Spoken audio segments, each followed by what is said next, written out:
I deeply believe that the next generation of founders are women. What percent confidence did you have that you were going to quit Atlassian to do Genshi full-time before you even started Atlassian? 100%. Oh yeah, it's not crazy to one day imagine yourself building a billion-dollar tech company. Why don't I test this? Let me bring 150 girls in a room at Snapchat headquarters. Let's do it. Okay. Today I'm really excited to have Avni on the podcast. She is the founder and CEO of Generation She, a community of 16,000 exceptional women focused on building and leading the next generation of billion-dollar companies. Avni, welcome to the podcast. Thank you. Thank you for having me. Super excited. I want to kick this off by bringing up this Medium post that you wrote in August 2017 of your experience of becoming the new president of Girls in Tech at USC. Can you just walk us through your upbringing, your education, and sort of that moment when you realized you wanted to really dedicate yourself to this overall mission? Wow, yeah, it's funny. I haven't thought about this in so long, but good point. I grew up in the Bay Area around tech. Tech has always been something I've known. My parents worked in tech, especially when you're kind of around it from a young age. You kind of don't even understand that there are other industries out there. When I was in high school, I think it became pretty clear to me that I wanted to pursue entrepreneurship. I didn't love classes. I didn't love structured learning. I kind of liked the idea of doing my own thing and bringing things from 0 to 1. So realized that, discovered the Iovine Young Academy, which was this program for students to basically pursue entrepreneurship, is the TLD on that. But effectively, you got a degree in arts, technology, and the business of innovation. It was a school founded by the Apple Beats founders, Jimmy Iovine and Dr. Dre. So I found out about this program because someone from my high school got into it. When I was a junior in high school, I was like, oh my God, I'm obsessed. I cannot go anywhere else. This is where I need to go. If I don't get in here, I don't even want to go to college. College sounds lame. It sounds like more structure and things that I don't want to do. But this seems like a great environment for me to have that lack of structure and pursue whatever entrepreneurship means. And again, I'm in high school, I barely even understand this word, but I'm excited by it.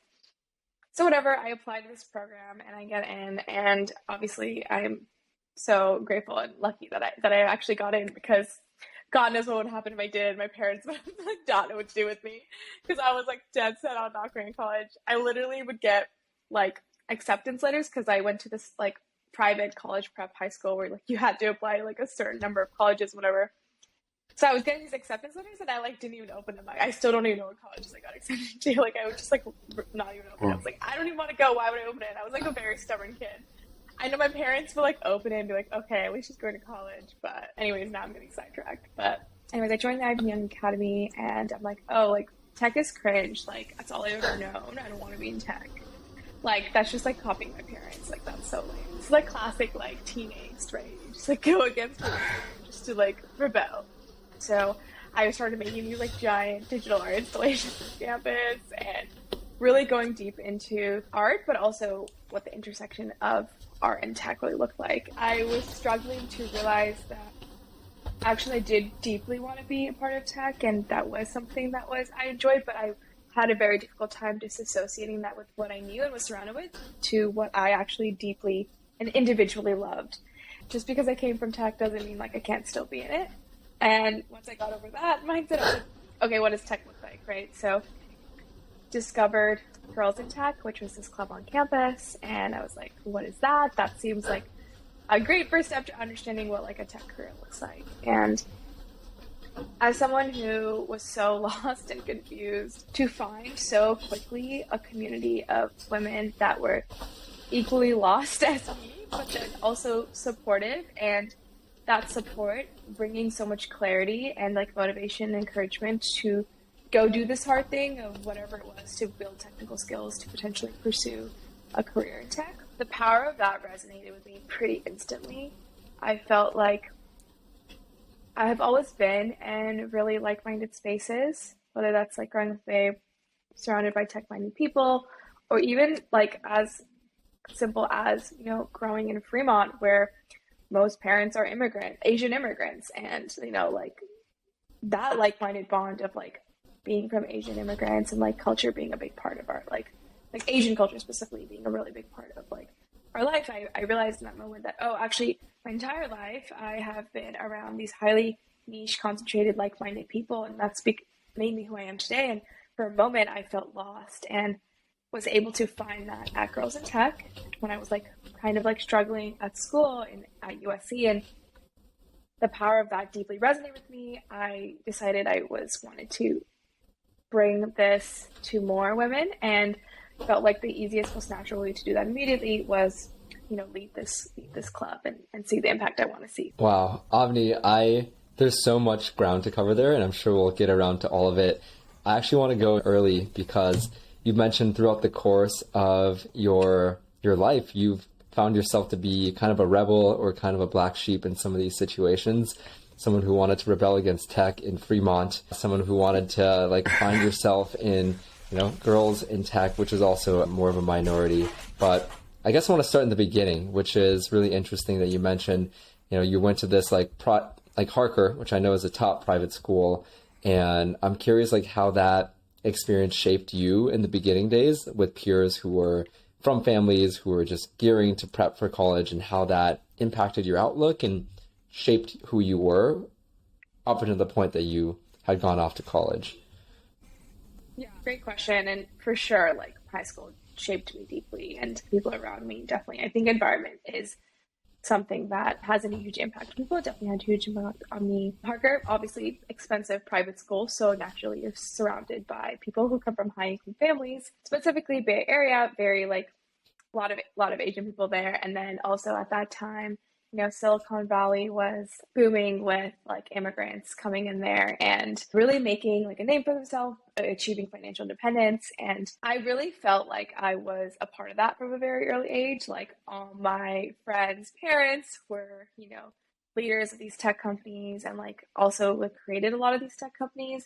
And so that was like exposure environment, like huge privilege that I had from a very early age of like this feeling of that you're seeing in real time that basically anything is possible, and you can create the path that you want to see. I think that definitely deeply impacted me, where I never for one moment felt like I couldn't do anything because I was seeing that happen. And then also the encouragement from, professors and students and parents and like that whole community that you're a part of in high school, encouragement of like, oh yeah, it's not crazy to one day imagine yourself building a $1 billion tech company. Like, that's not crazy. That's like happening in front of us. And I think I still carry that with me today, where I'm like, oh yeah, like build a company. Sure. Like seems reasonable. Like, let me just try. And the second thing I think is really important is also work ethic. I think surrounded by people with really, really strong work ethic. Everyone there was like very intentionally in this private school. Like it was like to go to college, or it's to like, do something bigger, knowing that really early that like hard work pays off, and that hard work is how you get there, and has definitely been a huge part of what I bring like today, even in my work. Yeah, having that belief that you can even possibly do it is necessary to even get started. And I'm curious, you mentioned, I think you were saying it jokingly, like you thought tech is cringe with your parents' background and where you grew up. And then you said in the first year at USC, you were just running around doing all this art stuff. But at some point, you started doing art at USC, and then you kind of flipped back to tech. Can you talk us through that arc of like trying art, and then somehow you realized, oh, I should give tech another chance? As someone who always knew she wanted to be a founder and build a company, I knew that if I wanted to build a company that actually had the ability to reach billions of people one day, that could only happen through software. Software is the only thing today that can help whatever you're building reach such a scale. And so if I wanted to do that one day, I should know how to build it myself. I never want to embark on a journey depending and expecting on other people to make it happen. So I was like, okay, if this is a goal that I have, I don't want to depend on someone else making it happen for me, or like hiring the right person to do this. Like I should just do it by myself. So I was like, all right, well then I gotta like go learn how to code and like be an engineer then, I guess. By the time I have this realization, I'm a junior in college now, so it's like kind of too late to like go change my degree and go be a CS major. So I was like, okay, I guess I have to just like learn how to do this in like a few months. And then probably the best way and the fastest way to get like tangible skills to what it's really like to build something in practice is probably like a software engineering internship somewhere. So I was like, all right, we're just going to have to like full send it on this right now. And that's kind of how I ended up going from, not really pursuing things technical to like now I'm in the deep end of learning data structures and algorithms. And I'm enrolled in like intro CS courses and I'm like doing the like Hacker Rank interview prep and all of that. Not to be a spoiler, but was that the summer that you ended up interning at LinkedIn? Yes. Yeah, I saw the story on USC, which is really cool. They featured you, I think, as the only female intern / person on your team. I wanted to ask you a little bit about that because I think your story really is just like being the one and this prep school to want to pursue art, and then being the rebel to not want to go to college, and then at college jumping into a career that is like predominantly male. So over that summer, did you experience any of those like dynamics of being the only female lead there? Did that shape how you wanted to form Gen Chi later on? Yeah, totally. I mean, LinkedIn is like a fabulous place to work. I learned so much from being there. I really grew as an engineer. I think, being the only female engineer on my team, it wasn't necessarily like some odd. I felt like, I had multiple internships before that where I was the only girl on my team. This is like, when you're a woman in tech, like this is not like a weird thing because it's so normalized for you. I think at that point, because I was the president of Girls in Tech and I was like deeply involved in the space, where I was struggling to understand is like how do like these really large companies with unlimited budget to bring in diversity candidates still barely meet the right numbers of like gender equity. And that was what I was struggling with to understand. And being real time in that situation, I'm seeing like how hard they're trying and how much is being missed. And then naturally, like human instinct is to spend time with people that are like you. So I found myself hanging out with more women in marketing and recruiting and the other interns and like the other roles, like the business interns, whatever. This is just a human thing, right? To go hang out with people who are similar to you, and finding myself spending less and less time with my team, which, if you think about it, in order to be like a great employee and to advance in your career, like there is definitely a huge incentive to hang out with your team because they're the ones you need to grow with. So I'm also noticing in real hand the effects that it can have when you are not naturally surrounded and in the right amount with like, like-minded people. And in this case, gender being the biggest thing that I felt in that moment. So that was kind of where Gen Chi started to be something I started to actively think about. Gen Chi wasn't started at this point, but it was when I started to like really deeply research into the space of like why it's like that. And a lot of like the original hypotheses for, a lot of the stuff we're doing today came actually from that experience. In between Girls in Tech and starting Generation She, you went to Atlassian as a product manager. Seems like Abe and I was your first job out of college, starting out as a PM.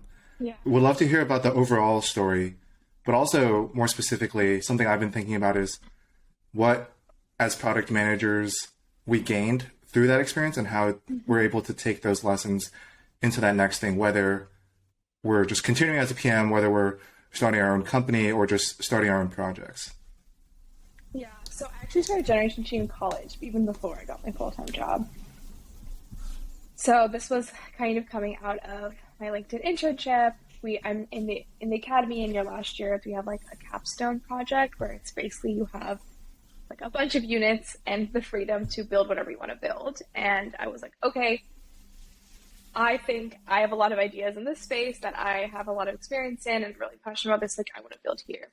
Generation She was actually out of the capstone project at the Iovine Academy. The reason why I wanted to pursue product management, specifically APM programs, which are definitely like very on brand with like all my previous experiences, which is like these highly specialized cohorts of like-minded people. Like I'm like so sold by this at this point, right? Like yeah, I mean, Young is this like selective group of like 20 to 30 students with like who are very like-minded.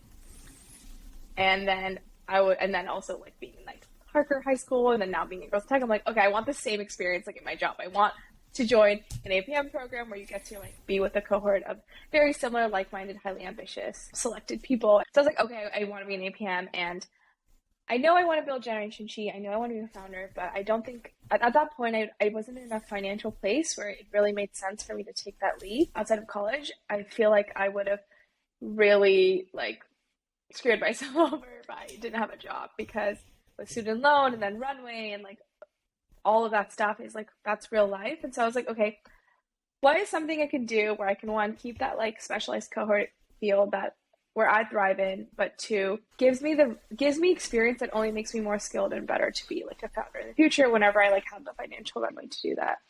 So that was kind of my decision for pursuing product management, specifically pursuing APM programs. And then I started recruiting for that in beginning of senior year.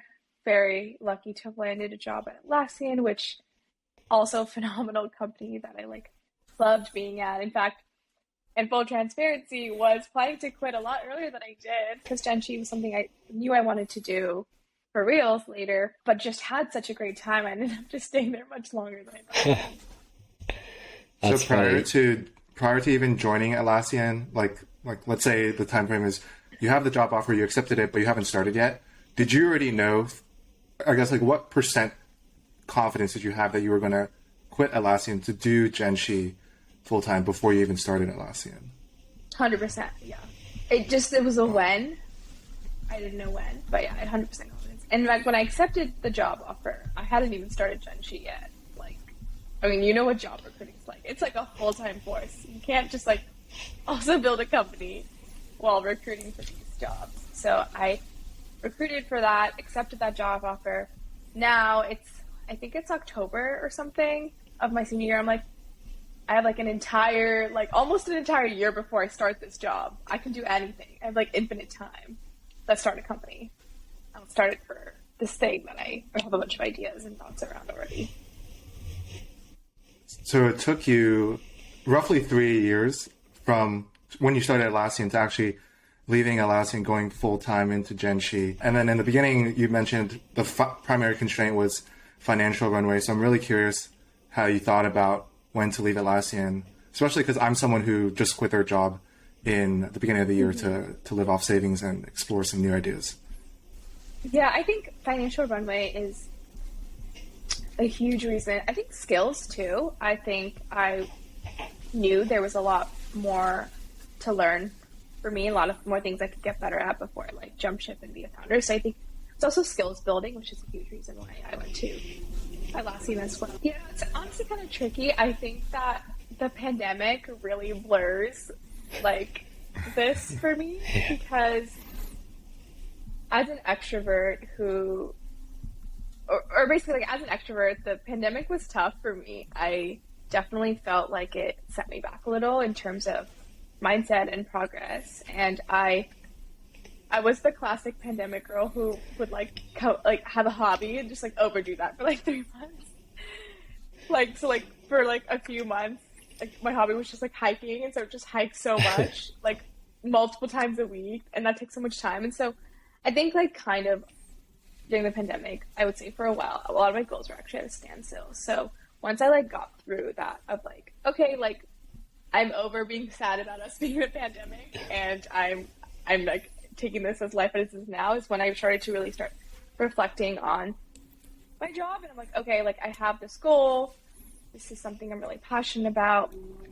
And, you know, I'm working on it on the side throughout the entire time I have this full-time job, right? So I think it started getting to a point where I was getting pretty burnt out doing two things, is when I started to really reflect.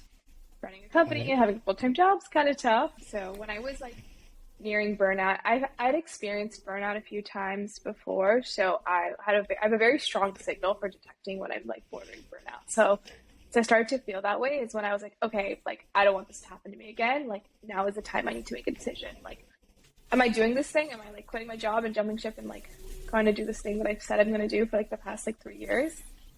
Or have I changed my mind? Does it not make sense for me anymore? Do I like continue at Atlassian? That was really where that like came from. I don't think it was related specifically to like anything like the market timing or like some shift in my job. I think was more kind of people an internal. need like a burnout detector.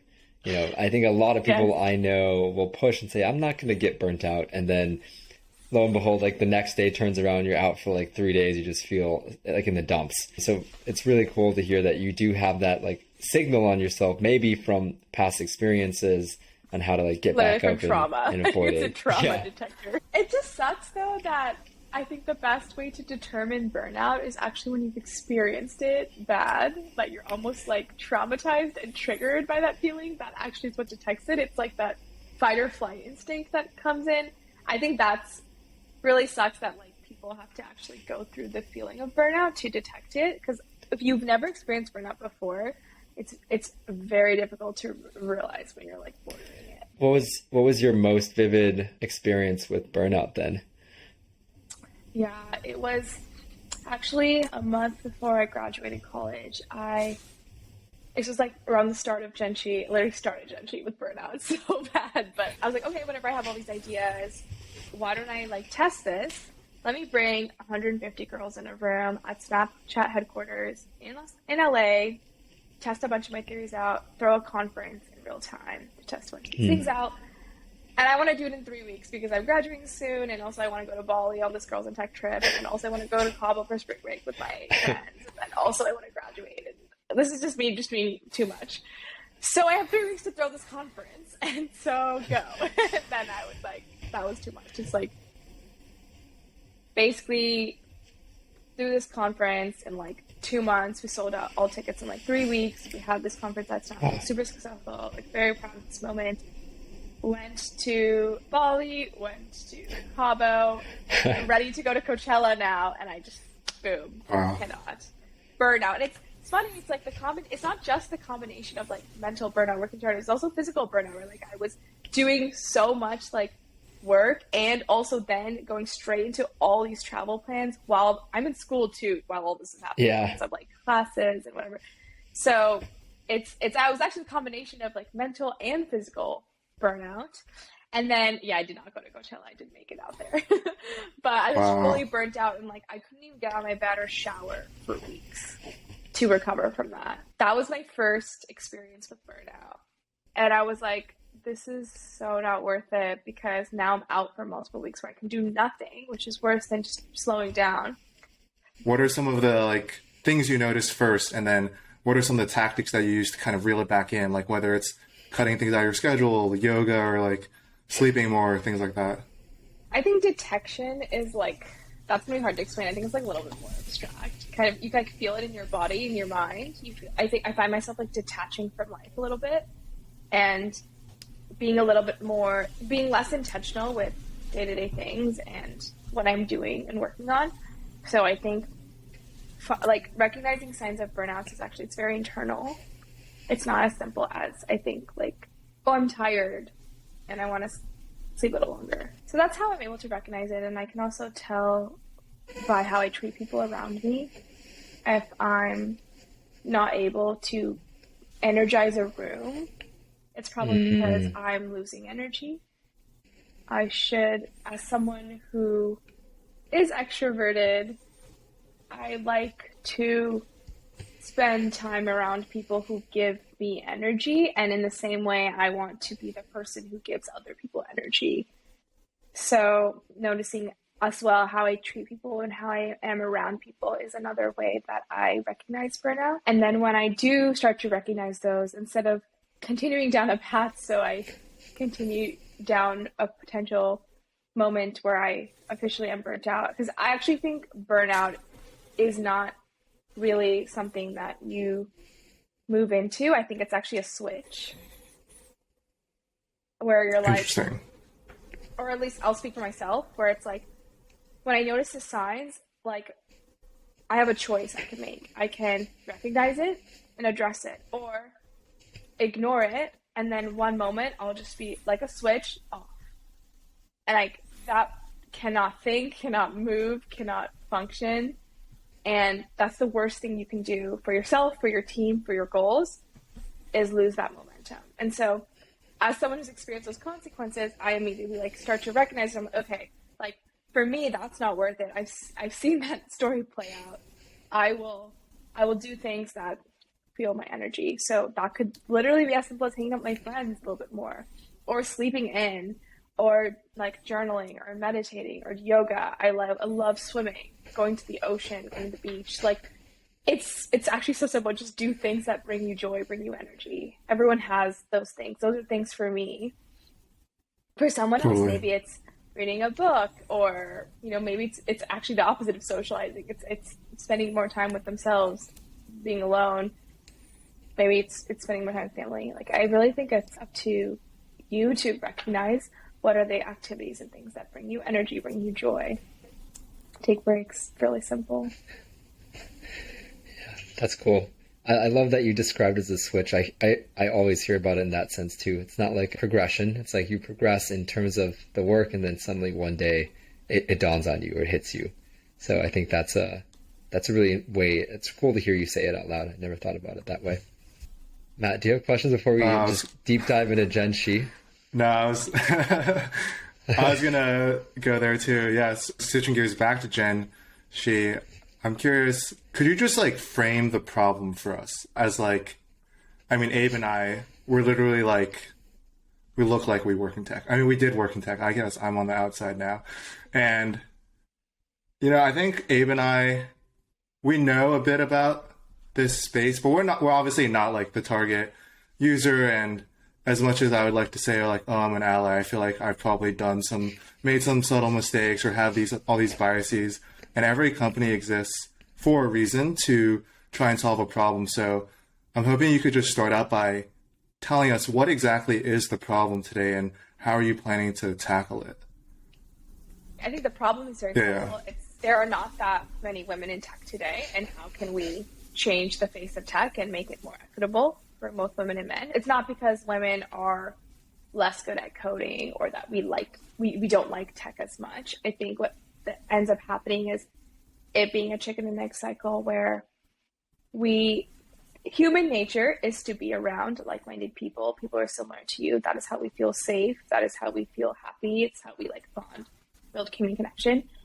Tech today, because it's majority male dominated, it strays more women away from there, whether it's subconsciously, where it's like we start off in an entry level position, we end up leaving and moving to other industries where we feel safer, more included, we feel that belonging, we find more joy in going to work and having friends around us. Or it's more active of it's intimidating, it's daunting, there aren't people in this space that look like me, that sound like me, so I'm going to go choose this other path. I think it's actually that simple, where it's like, how can we just create more equitable spaces in tech so that the choice of being in tech is not, it's intimidating, it's daunting, it's not for me, but the choice is, this is not interesting, it's not exciting, I'm not good at it, whatever. Those are real reasons. We need to first create more equitable spaces to allow women the room to make those choices. So I think maybe that's a longer version of the problem, but the short TLDR is gender equity in tech is an issue that I want to solve with Jen Shi. Could you also elaborate a bit more about the angle that you're coming in from? And what I mean by that is, you said people are drawn by human nature to people similar to them. There's a feeling of, I am looking at this team, peering into this team, and I'm not seeing people similar to me. And then I'm sure as someone who is the only person on a team, you might face literal direct consequences of being the only female. So what are the problems that you're trying to tackle, and are they in both of these spaces? Yeah, I mean, long term, both, for sure. Short term, basically what we're doing today, I would say it's the first, which is very simply breaking the cycle of the whole early employees not being equal. And so to go deeper into kind of what we're actually doing today to solve this is, most tech companies are started by men. This is a fact. Many are started by women, but majority are started by men. Majority early employees are people in your early networks, people friends you have. And so naturally, if majority of these tech companies are started by men, then majority of their early employees and founding team members also be men. These are people who are naturally in their network, right? The whole thing of human instinct is to surround yourself with similar people. And so the problem right now is, even if somehow every male tech founder was like, I'm determined and dedicated to bringing in women early in my founding team members, in my leadership, whatever. They're not going to join. Even if they give them the offer, they're going to be like, I don't want to join this like all male tech team. This isn't good for me as a woman. This is not a space that I feel like I'm going to thrive. So then you have this chicken and egg problem where it's like, we want them in the equation early, but it's not a good space for them. So, but if they join, then it'll be easier for the next woman to join, and it'll be even easier for the next woman to join, and then you continue, right? So it's like, what we're trying to solve is breaking that cycle. So what we're saying is, hey, we are going to help you as a founder of this company that lack representation, hire female talent that you can bring in as early employees, as founding team members, and we're going to incentivize that talent to accept your offer, because very likely this is top talent. They have a bunch of other offers. It's not like they're desperate for a job. Why would they choose this like no name, no brand name startup, small team, not the best place for them to work, over like, let's say, a Facebook or a Google where they're getting paid more, and the likelihood that they're going to like have other peers that are similar to them are much higher, something on a lot of large numbers of like there's just a lot more employees there to find that from. Yeah, why would this woman ever pick this startup? There's like no incentive. And women are naturally more risk averse, and there is riskiness to joining a startup, right? So there's all these factors why like they wouldn't do that. So we're saying, hey, what we're going to incentivize you is if you accept this offer with this startup that we've paired you with based on what you're looking for in skills, role, career, interest, whatever, you get selected to join this private membership of other top female talent, mentorship, professional development, coaching. So we can fill that gap of like lack of belonging, lack of support, lack of role models that you will feel at this company. Don't even try to find that at this company. Find that at Genshi. And let's help that company break that cycle. So now that you join, you'll be the first woman there. You're going to make it much more attractive for that next woman to join, to the next woman to join. So almost like that company can graduate out of Genshi at some point, and they can have that internal like support and community and culture and coaching within their company, and they don't have to find that at Genshi. So that's kind of how we're trying to tackle this problem right now and break that cycle. So you mentioned a lot of, hey, we're Genshi is here to provide you, and you being like the members of Genshi, with that community of like-minded people early on in their careers. I think, you can tell me if I'm wrong, but Genshi is like 16,000 people now. Is that right? How do you begin to foster community at that scale, right? I think about that a lot in New York City. You go and meet a lot of people, whether it's for fun or for a networking event, and then you leave at the end of the day, and those connections slowly deteriorate and degrade over time. So at 16,000 scale, how are you making sure that people feel connected and welcome? Yeah.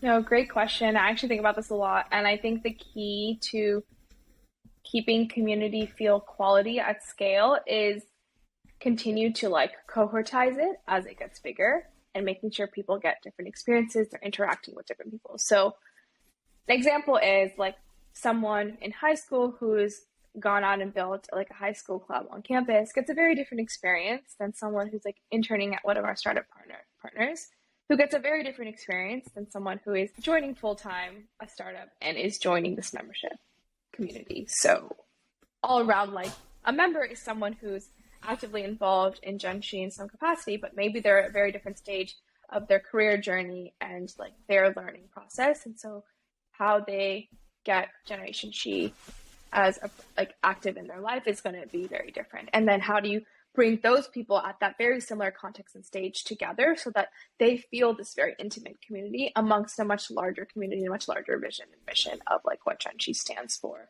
and sharing that. That's great what you're doing. And it's also a huge responsibility. I know that, like you said, there's a lot of risk to joining an early stage startup. Like on the supply side, how are you also vetting the opportunities that you're delivering these folks to make sure that those are quality companies that you would want to work for yourself? Like how is that pipeline? Yeah, actually, I wanted to add on to that question. Are they the kind of companies that are like forward thinking and the founders know that they want to be, you have these inclusive teams and they value diverse thoughts? Or are they more like the opposite, where it's the company that's just a bunch of dudes that is struggling to hire their first woman? Or is it like kind of in the full spectrum? actually there's no good answer to that. It's actually like totally diverse across the spectrum, because we have some companies that are like female founded, they have a bunch of women on the team, and they're like, we love this, we want more, and we want the best. And then obviously they already have like really amazing cultures and really strong teams there, so like vetting is pretty easy. Or we'll have the totally opposite spectrum of like 100% male team. They really want to hire women, they're very much struggling to do so, so they're coming to us for help. And those are also really great teams because we can make a huge impact there, help them get like a bunch more women in the door to create more of an equitable space and culture at their company. So it actually ranges in both ways. So in that way, there's no pattern. How do you think about the business model of Genshi and the willingness to pay of the customer being the business in this case? Because like you mentioned, you might have a team with plenty of female founders and other women in the company, and they're like fully mission aligned with Genshi, and they just want to develop the culture even more. And then I could argue that that all male team that has struggled to hire like a diverse candidate for like 6 months now, they would be willing to pay even more, right, to land that first female teammate. So yeah. I guess like, would you charge that latter company more because they have like a bigger problem per se? Yeah, great question. And the short answer is no, because what they end up doing is if we charge them more, they'll take away from their salary. They'll find budget where they need to find budget, and then it ends up screwing over the talent that ends up taking the job. They should be. Oh, interesting. I don't want like budget put into our software be taken from the candidate's potential to achieve at that company and then the salary they're going to get. So what we try to do is we try to be cheaper than traditional standard headhunters and recruiters who are helping hire for that role. Like that level of experience is how we end up pricing these things. So it's like, and we're like trying to be as software enabled as possible at the moment, with as you can be in this happiest early stages of building a company, so that we can also keep costs pretty low on our side of things, so that we don't have to charge like insane amounts of money to like the startup and impact the talent's salary potential in that process.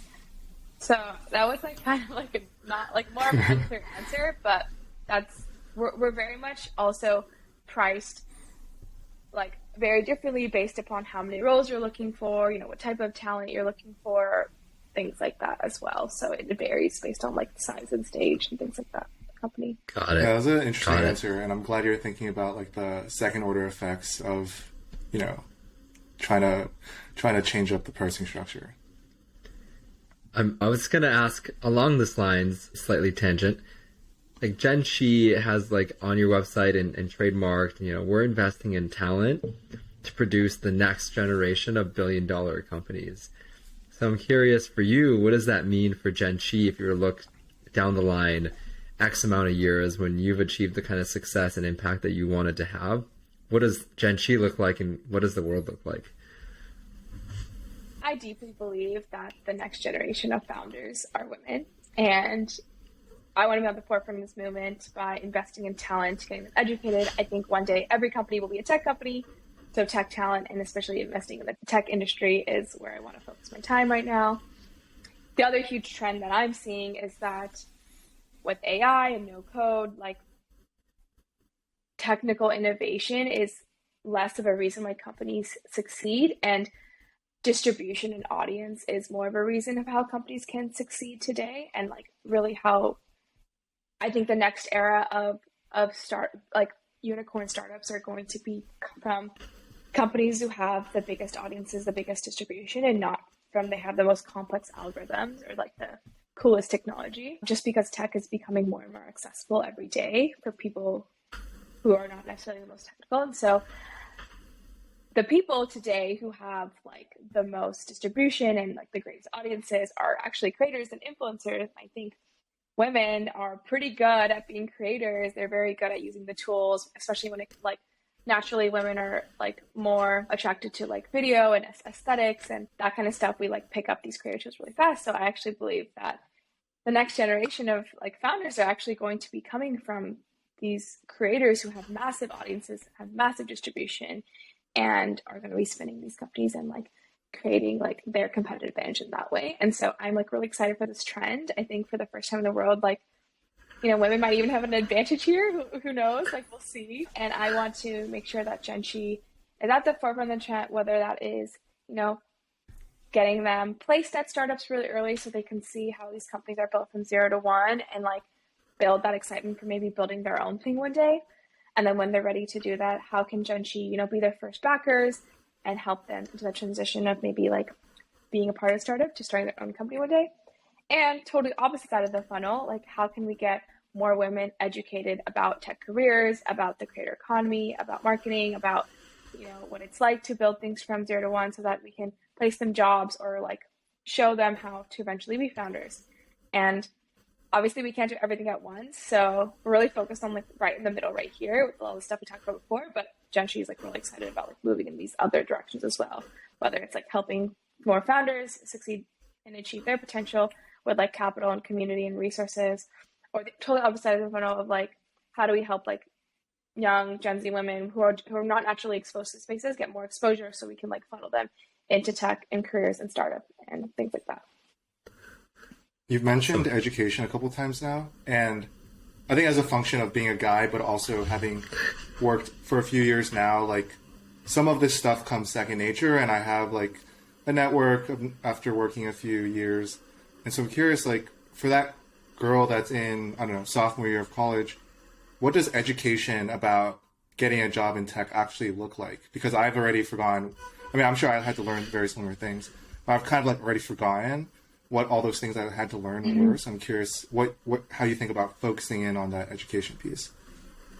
Yeah, I think education is very simple. It's not even related to like whether you're a sophomore, you're 14 or 6 or like 35. You learn by like 2 ways. You learn by doing and you learn from others, right? So you can't learn something if you don't actually practice, and you can't learn something in isolation. This is why like the university model is still highly prevalent in our society today, because it's not as simple as like doing homework or watching a lesson, because like you can do that on like Coursera and like YouTube today, right? It's not the fact that you can like go to like office hours, learn from a TA, you can learn with your peers, you're like on this campus with like highly dense population of like-minded people that you like are exposed to, and they're like inspire you to like explore different things or like move towards your goals, right? So what we're trying to think about is through standard education of learning skills and tools, how do we help create more community spaces so you can like learn from others better, specifically learn from others that you like are like-minded and similar to, but then more importantly, how do you like learn by doing? I think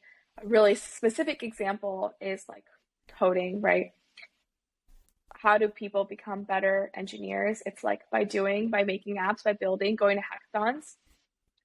And a lot of these spaces today are like very male dominated, coming from like a gamer culture and not really built with like women in mind. And so a lot of what happens is they might think they're bad at coding, but really they're not really being brought like really fun, exclusive, engaging spaces for them to like get better at doing that thing. Maybe they could be really good at it if it was more organic and like seamless to like how they like to socialize and spend their time. So that's like a small example within the broader education. Okay, to close, imagine right now this was a live podcast with like a massive audience and we're like in some stadium, and the audience is all the men in tech. Like, just hypothetically, you have all the men working in tech, which, today part of the problem is like that's the majority. You're sitting in front of, you have a giant microphone in front of you. What is your message to all these dudes in tech? Wow. I guess I technically sell to men all day, so this should be easy technically. Yeah, I would just say that it makes business sense to think about diversity, and gender is like the biggest one. So kind of on you to not be thinking about it. And it's your business on the line. And totally. I hope that having a diverse team is good business. So if you care about business, if you care about your company, then you should care about this. And we want to help you with that, because we know it's Sweet. Hard. And yeah, that was great. And where can people find more about Genshi, about you, if they want to learn more? Yes, you can visit our website, generationshi.co, and find all our socials there. at jen.chi. And yeah, all that information will be there. You can find me on TikTok if you want, but it's kind of weird and cringe. But we'll get better. We'll get better. Every creator has to get over the cringe hurdle, so Yeah, it's just a part of the journey. Yeah, I'm fine with it now. Yes.